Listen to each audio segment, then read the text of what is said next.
For almost a century, researchers have argued over the question, how do children learn to read? But for the last few decades, the research has actually been pretty clear. Written language is a code. Certain combinations of letters predictably represent certain sounds. Teaching young kids how to crack the code is the most reliable way to make sure that they learn how to read words. This kind of instruction is called systematic phonics. Connecting printed letters on a page to written sounds isn't intuitive. While some young children may make those connections themselves, most don't. The research shows that explicit phonics instruction benefits early readers, but particularly those who struggle to read.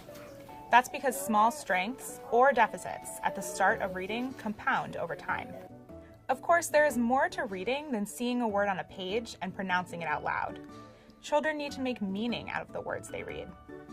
That means that they also need deep background and vocabulary knowledge. And eventually, they need to be able to recognize most words automatically and read connected text fluently. But knowing how to decode is an essential step in becoming a reader. If children can't decipher the precise words on the page, they'll never become fluent readers. In a systematic phonics program, teachers don't just address the letter-sound connections that students stumble over. They teach all of them in a sequence. And teachers explicitly tell students what sounds correspond to which letter patterns, rather than asking students to figure it out. 2 decades ago, the US government brought together a panel to evaluate reading research. The panel's report found that among students in kindergarten and first grade, phonics instruction led to improvements in decoding ability and reading comprehension across the board.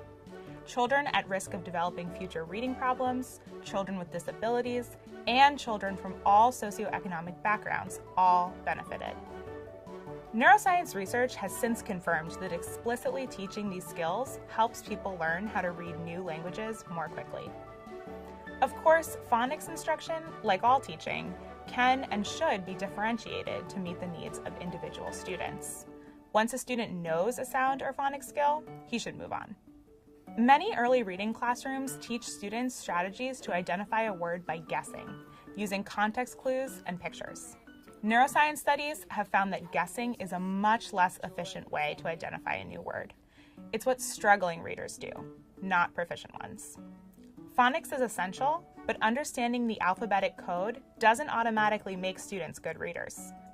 There are 5 components of reading: phonemic awareness, phonics, fluency, vocabulary, and comprehension. A framework called the Simple View of Reading explains how comprehension works. It says that reading comprehension is the product of decoding ability and language comprehension. A student needs both good decoding and good language skills to understand what's on the page. If either one of those is low, then comprehension will be low as well. Many people point out that research shows that children who read more are better readers. That's true. But it's important to remember that those studies are correlational. It's unclear whether students become better readers because they read more, or whether good readers are just more likely to pick up books. To learn more, check out Education Week's ongoing series, Getting Reading Right.